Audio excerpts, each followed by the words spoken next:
अस्सलाम वालेकुम, welcome to my YouTube channel learning with G. आज मैं आपके साथ ITIL 601 system and network administration का वीक नंबर 6 शेयर करने वाला हूं, जो कि सर्वर्स के बारे में हम प्रीवियस वीक के अंदर जो है वो थ्योरेटिकल पार्ट जो इसका है सर्वर का हार्डवेयर रिलेटेड वो हम पढ़ रहे थे। मैंने आपको पहले भी ये चीज़ पिछले लेक्चर में भी बताया था कि ये वो पार्ट है जो पर्टिकुलरली प्योर थ्योरी का पार्ट है, पॉइंट ऑफ व्यू आपकी अभी करंट आपकी डिग्री के पॉइंट ऑफ व्यू से, कि आप उसको थ्योरेटिकली आप सारी चीज़ें पढ़ लो कि हाँ जी सर्वर क्या होते हैं, किस तरह के होते हैं और उनको कैसे मैनेज किया जाता है। लेकिन आप एक्चुअल में इसकी एग्जांपल के तौर पे आप इसको मैनेज नहीं कर सकते, आपके पास कोई रियल वर्ल्ड एग्जांपल इसके सामने आपके सामने नहीं आएगी। इन फ्यूचर आप कोई जॉब करते हैं इससे रिलेटेड तो उसमें आ सकती है, लेकिन आप अभी करंट स्टेट में रह के इसकी प्रैक्टिस नहीं कर सकते। आप सॉफ्टवेयर साइड की कर सकते हैं लिनक्स पे VMs क्रिएट करके, लेकिन आप इसको नहीं कर सकते क्योंकि ये वो चीज़ है जो पर्टिकुलर प्योरली हार्डवेयर से रिलेटेड है। अब हम चलते हैं इस लेक्चर की तरफ। ज़्यादा ये लंबा लेक्चर नहीं होगा, ये मिड टर्म का जो है लास्ट जो है वो लेक्चर है। इसका totally practical point of view से कोई ताल्लुक़ नहीं है, जस्ट थ्योरी है और इनके बारे में बताया, तो मैं शॉर्ट एक्सप्लेनेशन करते हुए आगे चलता जाऊँगा। सर्वर रैक्स, सर्वर्स के बारे में हम बात कर रहे थे, कितने टाइप के होते हैं। सर्वर को रैक फॉर्म में रखा जाता है, यानी एक कम स्पेस के अंदर ज़्यादा रिसोर्सेज को यूटिलाइज़ किया जाए। मैंने पहले भी एग्जांपल दी थी, पिछले वीक में जो है वो इमेजेस भी आपको दिखाए गए थे कि रैक फॉर्म में जैसे एक अलमारी होती है, उसके अंदर नीचे एक सेक्शन है, उससे अगला ऊपर सेक्शन, तो इस तरह जो है वो एक रैक में एक सीक्वेंस में सर्वर्स पड़े होते हैं। तो ये सर्वर रैक की एग्जांपल है। फिर उसके अंदर 19 unit rack are always the same nominal width and height, यानी 19 इंचज़ रैक, सॉरी 19 रैक्स नहीं, 19 इंचज़, 19 इंच का एक रैक होता है, ठीक है। इस पे डिफरेंट भी होते हैं, लेकिन ये उसने एक स्टैंडर्ड बताया। थोड़ा सा नीचे भी उसने डायमेंशंस आपको बताई हैं। MCQ पॉइंट ऑफ व्यू के लिए आपसे ये पूछा जा सकता है इससे, ठीक है। रैक की टाइप होती है open framer rack, just that open frame with a mounting range but without sides और डोर्स। अब ये आप एक देख रहे हैं, एक राइट साइड पे एक इमेज बना हुआ है कि आपको वो पूरा एक जैसे कैबिन नहीं बना होता एक पूरा, आपने फ़ोन बूथ देखा होगा कई मूवीज़ में, या फ़ोन बूथ की एग्जांपल देखी होगी कि पूरा वो बना होता है, आप उससे दरवाजे को खोलते हो और अंदर जो है वो फ़ोन पड़ा होता है, उससे आप कॉल कर लेते हो। इसी तरह ये पूरा रैक के अंदर टाइप होती है। वो ओपन फ्रेम में आपका जो है वो साइड और दरवाजे नहीं होते, लेकिन जो वॉल माउंटेड, दूसरा फिर एक और उसने कहा wall mounted racks are design to be attach to the wall saving the floor space and fitting in the area where the other rack can not. और फिर rack enclose have removable front and rear door. अब तीन तरह के, एक open frame है, एक rack enclose है और एक वॉल माउंटेड रैक्स है, ठीक है। एक जो वैसे ही पड़ा है जिसको आगे से बंद नहीं है, वो एक फ्रेम से के अंदर को ओपन फ्रेम में रख दिया जाता है। दूसरा रैक क्लोज, उसको अलमारी की तरह जैसे या फ़ोन बूथ की तरह बंद किया होता है। ये नीचे उसने एग्जांपल भी डिफरेंट दी हुई है आपको। और तीसरा वॉल माउंटेड है, दीवार के साथ उसको जो है ये एग्जांपल उसकी वॉल माउंटेड की उन्होंने ये नीचे दी है, ठीक है। उसके बाद बेसिक रैप ऑप्शंस में डिफरेंट ऑप्शंस उसको आपको बताई गई हैं, और फैक्टर इन्फ्लुएंस रैक चॉइसेस आपको ये चीज़ है। ये मैंने पिछली दफ़ा भी बात की थी कि जब इतने सारे सर्वर जब एक साथ पड़े होंगे तो उसके अंदर आपको कूलिंग सिस्टम और हवा का जो है वो पास आउट रखना पड़ेगा। आप अपने नॉर्मल सिस्टम पे देखते हैं कि उस पर भी एक फ़ैन होता है, हीट सिंक होता है, उसको कूल रखने के लिए, उसके अंदर से हवा निकलने के लिए उसके अंदर सुराख होते हैं आपके सिस्टम के अंदर डिफरेंट, ताकि उसकी जो गर्म हवा है वो कहीं से बाहर निकल सके। लैपटॉप भी आप यूज़ करते हैं तो आपने देखा है एक साइड से हीट मुसलसल निकल रही होती है, नीचे से या साइड से, ताकि उसकी जो हवा जो है वो एक साइड से निकलती रहे, वो अंदर बंद ना हो, नहीं तो वो जैम कर देगी। क्योंकि नॉर्मली अगर आप अपने कंप्यूटर का चेक करें तो 50+ डिग्री उसके अंदर टेम्परेचर होता है आपके नॉर्मल कंप्यूटर के अंदर। तो आप जब सर्वर की बात करते हैं तो उसके अंदर तो बहुत ज़्यादा उसका टेम्परेचर होगा, ठीक है। जब रैक में मल्टीपल लगेंगे तो वो तो हो सकता है कमरे के अंदर ही 50 डिग्री कर दे, उस जिस कमरे के अंदर वो पड़ा होगा, तो उसके मेंटेन करने के लिए cooling system, security option, air flow, हवा का जो है वो पूरा निज़ाम ऐसा ऐसा बनाया जाता है ताकि वो हवा जो है पास होती रहे। और बाकी जो है वो बेसिक रैक ऑप्शन, डोर है, साइड माउंटेड रूफ, और डिफरेंट किस्म के जो है वो माउंटिंग होल्स, फिर टूललेस माउंटिंग, और ये डिफरेंट किस्म की टेक्निक है। पूछ भी सकता है वैसे शॉर्ट क्वेश्चन में, मैंने एक दफ़ा क्वेश्चन देखा था पेपर में कि आया था ये बेसिक रैक का ऑप्शन का। अच्छा, रैक इनक्लोज एंड कूलिंग, वो बात मैं आपसे कर चुका हूँ। थर्मल डक्ट्स इसके लिए बनाई जाती हैं, एक्टिव हीटिंग रिमूवल जो है, हर वक्त हीट जो है वो बाहर निकलनी चाहिए। केबल की मैनेजमेंट, केबल ऐसी इस्तेमाल होंगी, नॉर्मल केबल जिसके लिए यूज़ नहीं होती वही हैं थोड़ी सी, लेकिन थोड़ी पावरफुल होती हैं, थोड़ी सी ज़रा मोटी कोटिंग वाली होती हैं, ठीक है, क्योंकि ज़ाहिर सी बात है उसने इतनी हैवी चलानी है और इतनी हीट, अंदर तो हीट ही होगी ना उसके, आपके सर्वर के अंदर तो हीट ही है। अगर आप बाहर भी उसके कूलिंग सिस्टम लगा लेते हो, एसी लगा लेते हो, लेकिन अंदर तो गर्मी है ना सर्वर के, तो उसकी आपस की जो वायरिंग होती है वो बड़ी जो है वो स्ट्रॉन्ग रखनी पड़ती है। फिर बाकी कंसिडरेशन, पावर डिस्ट्रीब्यूशन सही आपको करना पड़ता है। फिर बैटरी बैकअप आपको चाहिए होता है, क्योंकि सर्वर में 24/7 अप है। अगर आपका बिजली चली गई है तो बैकअप आपका यूपीएस या फिर आपका जनरेटर ऐसा होना चाहिए कि वो उसको अप रखे, बंद नहीं हो सकता सर्वर। फिर बंद सिर्फ खुद ही करते हैं रीस्टार्ट वगैरह, अगर वो उस तरह हो जाए पावर की वजह से तो फिर बहुत ज़्यादा उसको रिकवर करना मुश्किल होता है। फिर एनवायरमेंटल प्रोटेक्शन, फिर उसके बाद सिक्योरिटी, और ये सारी बातें मैं पहले भी ऑलरेडी आपको बता चुका हूँ कि सर्वर को जब रखा जाता है तो उसके लिए बहुत सारी चीज़ें, एनवायरमेंट फैक्टर देखने पड़ते हैं, फिर ही वो उसको आप मैनेज कर सकते हो। उसके लिए कंटिन्यूस आपको इंटरनेट चाहिए, आपको कंटिन्यूस पावर चाहिए, आपको कूलिंग सिस्टम चाहिए, ये चीज़ें होंगी तो आप उसको रख सकते हो। अच्छा, कुछ इसके अलावा भी सिलेक्शन फैक्टर होते हैं कि वो एक्सटेंसिबिलिटी कितनी, यानी वो एक्सटेंड हो सकता है, मोर सीपीयू परफॉर्मेंस इससे ज़्यादा दे सकता है, high performance IO rack mounted, input output जो है वो रैक माउंटेबल है, हाई परफॉर्मेंस के साथ अपग्रेड ऑप्शन है, no side access needed, high availability option, maintenance contracts management option. यानी अब वो ये बात सारी इसीलिए कहना चाह रहा है कि इन फ्यूचर अगर आपको और सर्वर ऐड करना पड़ते हैं तो क्या आप कर सकते हो। उसकी मेंटेनेंस का जो कॉन्ट्रैक्ट जिसको कंपनी को दिया हुआ है वो आप खुद तो नहीं करोगे ना, आपने किसी कंपनी को ही बताना है कि एसी लगाने हैं आपने और इसको मेंटेन करना है सारे सर्वर को। उसके ऊपर जो भी आप जिसको भी हायर करोगे, आईटी पर्सन को आप यहाँ आप एज आईटी पर्सन आप हायर होते हो, तो आपको सारी चीज़ें जो है ये मैनेज करनी पड़ती हैं, चीज़ें देखनी पड़ती हैं। उसके बाद सर्वर की आर्किटेक्चर की अप्रोच, अब इसमें डिफरेंट अप्रोचेज होती हैं। All eggs in one basket, इसका मतलब है कि one machine use for many purpose, एक ही मशीन को आप मल्टीपल पर्पस के लिए यूज़ कर लेते हो। ब्यूटीफुल स्नोफ्लेक, स्नोफ्लेक आपको कहा जाता है कि many machine is uniquely configured, ये भी हम बात आगे दोनों की पढ़ेंगे कि ऑल एग्स इन, वैसे तो ये कह रहा है कि एक ही अंडे में, एक ही बास्केट में सारे अंडे, जैसे दर्जन अंडे पड़े होते हैं, तो इसी तरह वही बात है कि वो ये कहना चाहता है कि एक ही यानी रो में सारे वो सिस्टम लगा दिए जाए एक ही बास्केट के अंदर, और वही सारे जो है पर्पस कर रहे हो, सारे काम कर रहे हो। लेकिन स्नोफ्लेक वाली बात में वो यही कह रहा है कि ज़्यादा मशीन्स हों और हर मशीन जो है वो सेपरेटली चीज़ पे काम कर रही हो, ठीक है। By in bulk allocate fraction, large machine partition into many small virtual machine using. अब वो ये बात हमने जो पहले भी वर्चुअल मशीन की पढ़ी कि ये बड़ा सेटअप ले लो, एक बड़ी लार्ज मशीन बाय कर लो, ठीक है, उसमें हर मशीन में सेपरेट छोटी छोटी वर्चुअल मशीन बना लो, वर्चुअलाइजेशन कर लो या कंटेनर्स क्रिएट कर लो, ठीक है। अभी इनकी आगे हम बात करते हैं। ग्रिड कंप्यूटिंग है, उसके बाद ब्लेड सर्वर्स है, क्लाउड बेस्ड कंप्यूटिंग पे हम पहले बात कर चुके हैं, cloud based.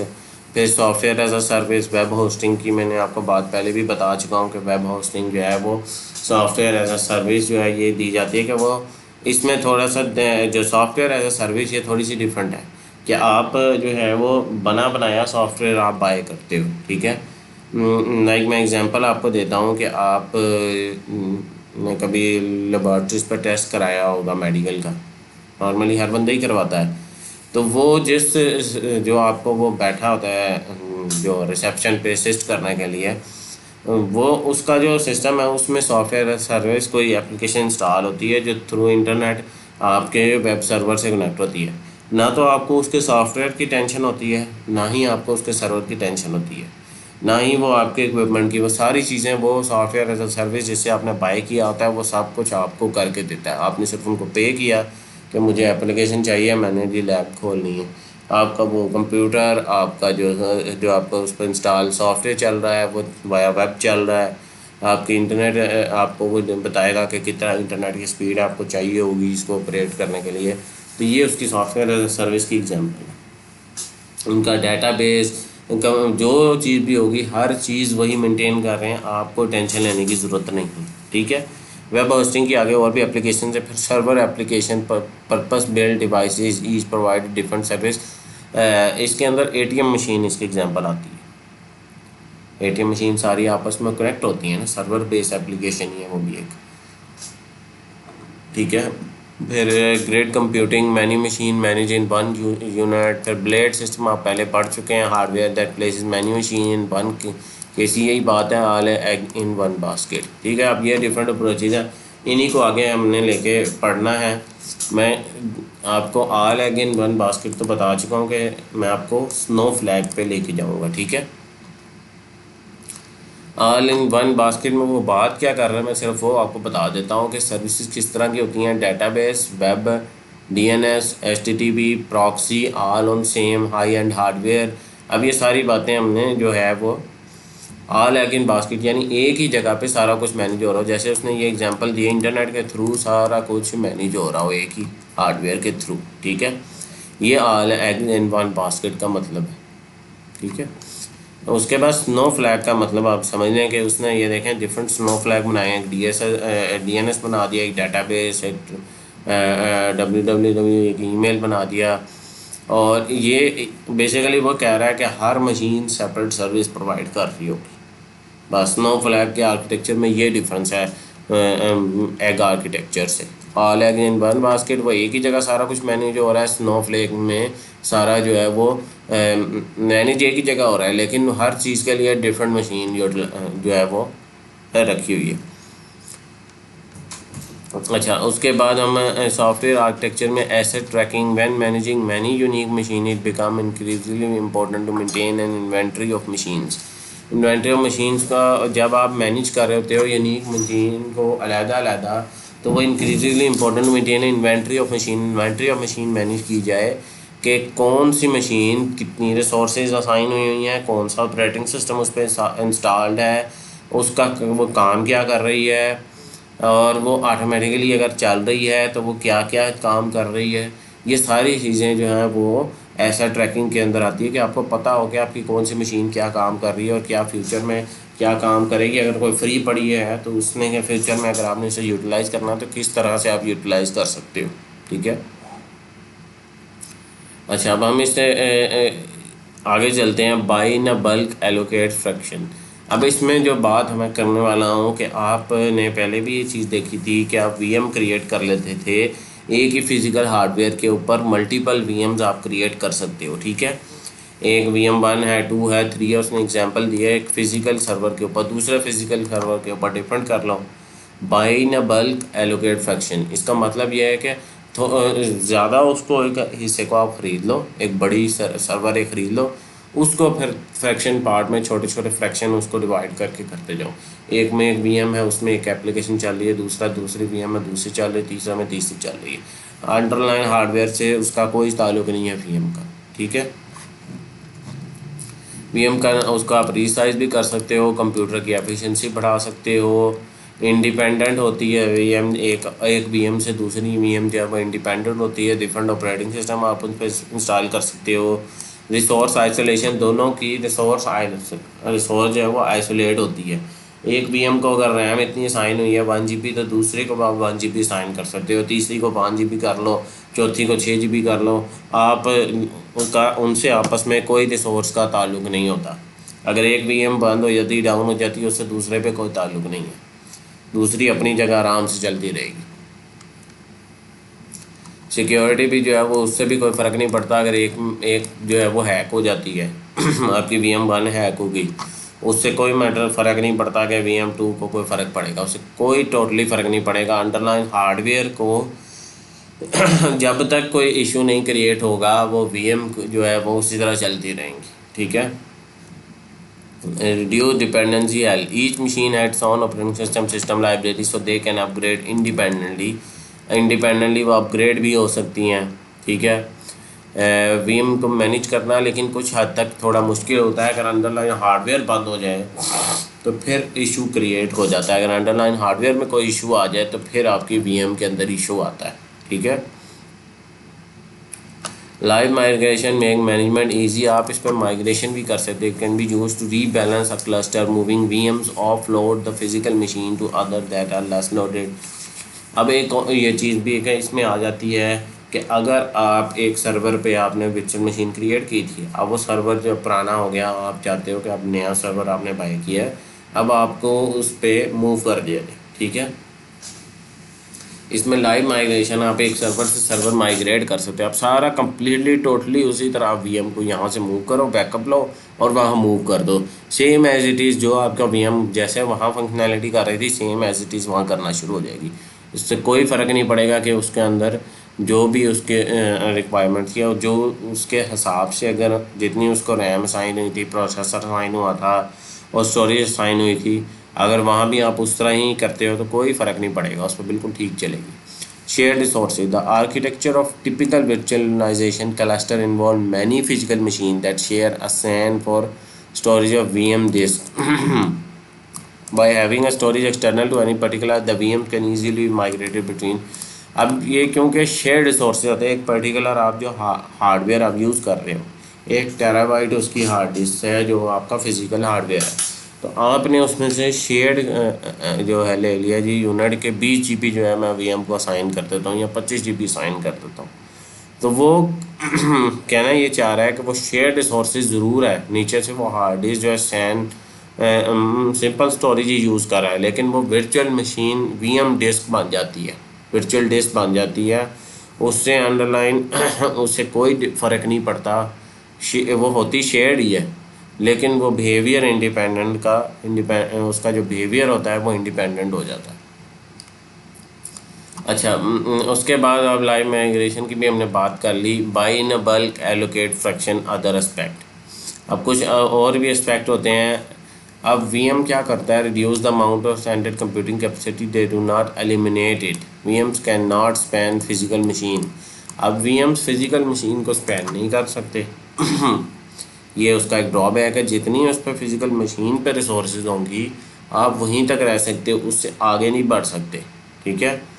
The best way to avoid this, create VM that are standard size and pack nicely. आप VMs ऐसी क्रिएट करो कि जो स्टैंडर्ड साइज़ की हो, और यानी एक ही तरह के VM के रिसोर्सेज को साइन करो ज़्यादातर, ताकि वो जो है वो कोई ऐसा इशू ना हो कि वो उसकी जो फिज़िकल मशीन की रिसोर्सेज को आप एक्सटेंड करने की आपको ज़रूरत पड़े। डिफ़ाइन द स्मॉल कॉन्फ़िगरेशन आप डिफ़ाइन करो, मीडियम कॉन्फ़िगरेशन कितनी होनी चाहिए और large configuration to fit in 2 VMs।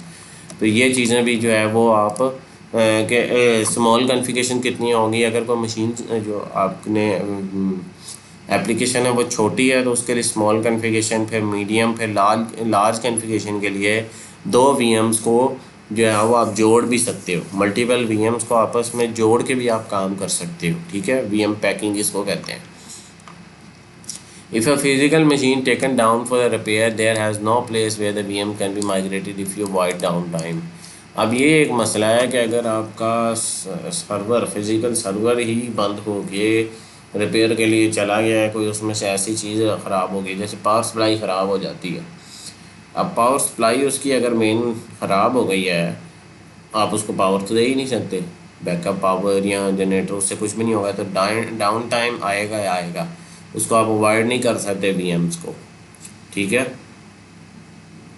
Always reserve a capacity equal to 1 और मोर फिजिकल सर्वर। हमेशा ये भी चीज़ याद रखो कि आपके पास इतनी कैपेसिटी हो कि एक या एक से ज़्यादा फिज़िकल सर्वर मौजूद होने चाहिए। एक बैकअप फिज़िकल सर्वर ज़रूर होना चाहिए। n+1 redundancy reserve capacity equal to 1 physical server, 2 physical server, या फिर n+x तक जितने आप रख सकते हो उतने आपको रखने चाहिए। इतने फिजिकल सर्वर आपके पास बैकअप फिजिकल सर्वर मौजूद होना चाहिए।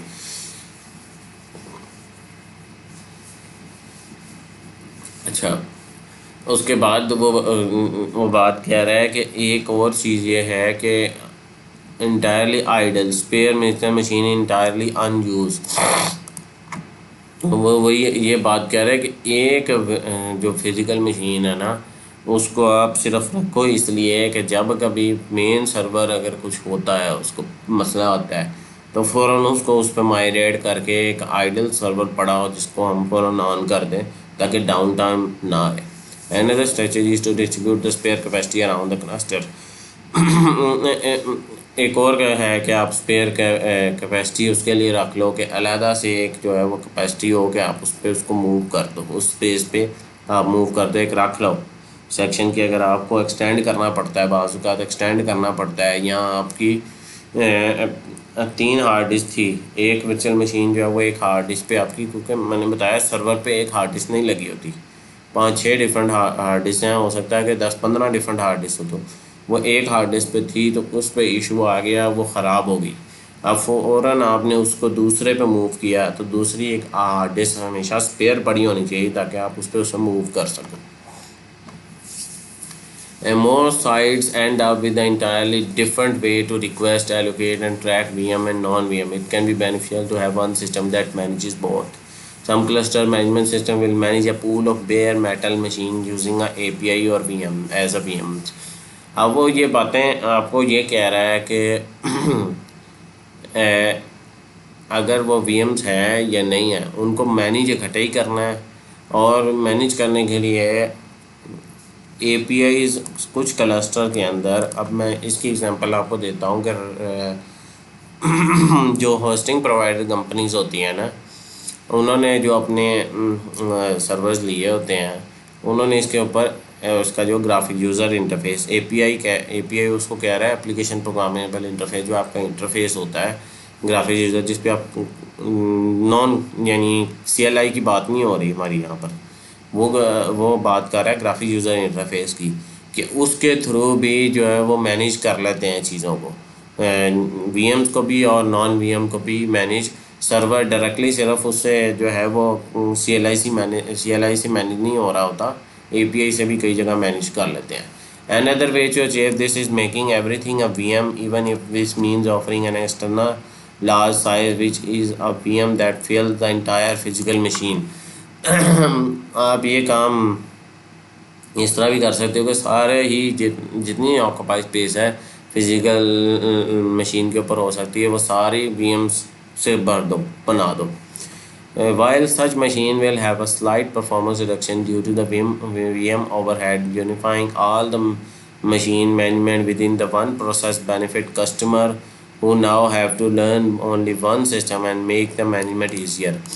अब सारा कुछ जब आपने यूनिफाई कर दिया, इकट्ठा कर दिया, लेकिन इससे आपका जो परफॉर्मेंस है वो कम हो जाएगी। ठीक है, तो ये VM और नॉन VM को मैनेज करने के लिए यूनिफाइड तो कर देते हैं, वो इकट्ठा करने की बात कर रहा है, लेकिन इससे जो है वो आपको वो आपकी जो कस्टमर को तो इससे फ़ायदा है, कस्टमर एंड से फ़ायदा है, उसको तो एक ही सिर्फ प्रोसेस मिल जाएगा, एक ही जगह सारा काम कर लेगा वो, लेकिन जो आपकी परफॉर्मेंस है वो घट जाएगी। ठीक है, इसके बाद इसकी एग्जांपल आती है कंटेनर्स। ये आपने इसका जो इससे आगे वाले जो पार्ट है उसके अंदर कंटेनर पढ़ना भी है। Containers are another virtualisation technique, एक और वर्चुअलाइजेशन टेक्निक है, process level instead of machine level. उसमें हम VM होता था, उसमें हम वर्चुअल मशीन इंस्टॉल करते थे, इसके अंदर ये प्रोसेस पे डिपेंड करता है, हर प्रोसेस का एक कंटेनर बना दिया जाता है। ठीक है, यानी प्रोसेस का मतलब है एक application. VM is a machine that share the physical hardware with VMs. virtual machine क्या करती थी, फिजिकल हार्डवेयर को करती है हर कंटेनर, और जो दूसरे एंड पे कंटेनर है group of processes that run in isolation on some machine. ये एक प्रोसेस है, ये एक एप्लीकेशंस है, एक ही वक्त में एक मशीन के ऊपर मल्टीपल ग्रुप ऑफ प्रोसेसेस चल सकते हैं या मल्टीपल प्रोसेसेस चल सकते हैं आइसोलेशन में, यानी सब डिफरेंट होंगे। उसने उसकी एग्जांपल भी साइड पे दी है कि डॉकर, ये डॉकर या अपाची मैसोस, ये यूज़ होता है डॉकर इंजन।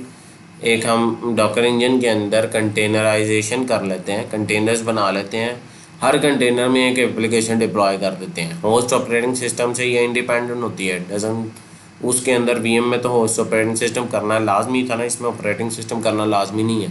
इसमें आपने सिर्फ एप्लीकेशन डिप्लॉय करनी होती है। एप्लीकेशन जो भी आपने वेब होस्टिंग करनी है या कोई वेब एप्लीकेशन आपने करनी है तो वो डिप्लॉय करनी होती है, ऑपरेटिंग सिस्टम का कोई ताल्लुक नहीं होता, ठीक है।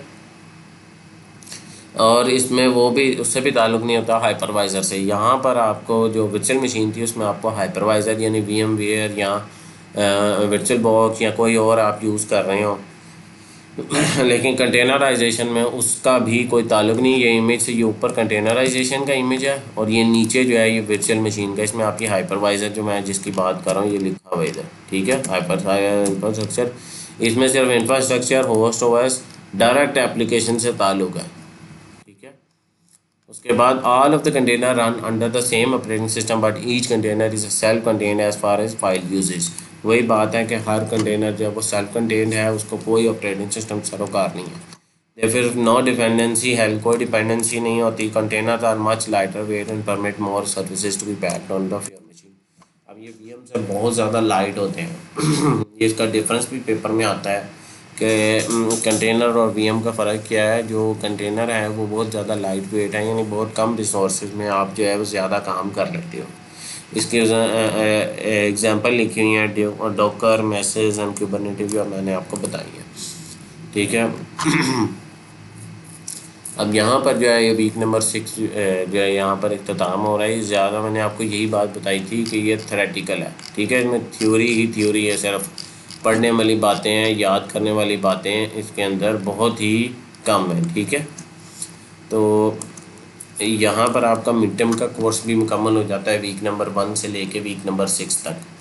जो ज़्यादा हिस्सा है इसके अंदर, जो मुश्किल हिस्सा है वो मैं आपको इसके शॉर्ट में बता देता हूँ कि आपको जो आपने वीएम इंस्टॉल करनी है, वीएम वेयर या वर्चुअल बॉक्स को यूज़ करते हुए, वो हिस्सा सबसे इम्पोर्टेंट है और सबसे आपने यूज़ भी ज़्यादा वो करना है। मैंने फिर यही बात बताई कि ये जो आपने सर्वर की तरफ आप जा रहे हो, ये एक्चुअल में आप नहीं देख सकते। इन फ्यूचर किसी जॉब में देख सकते हो लेकिन अभी नहीं कर सकते। तो आप उसको ज़्यादा उस पर फोकस करो कि आप जो है वीएम क्रिएट करो, लिनक्स पे काम करो अगर आप सीखना चाहते हो, इन फ्यूचर काम करना चाहते हो, ठीक है। मेरी वीडियो अगर पसंद आए तो मेरे चैनल को सब्सक्राइब करें, मेरी वीडियो को लाइक करें, ज़्यादा से ज़्यादा स्टूडेंट से शेयर करें ताकि उससे फ़ायदा उठा के बेहतरीन तैयारी कर सकें। मिलते हैं अगली वीडियो में, तब तक के लिए अल्लाह हाफिज़, अस्सलाम।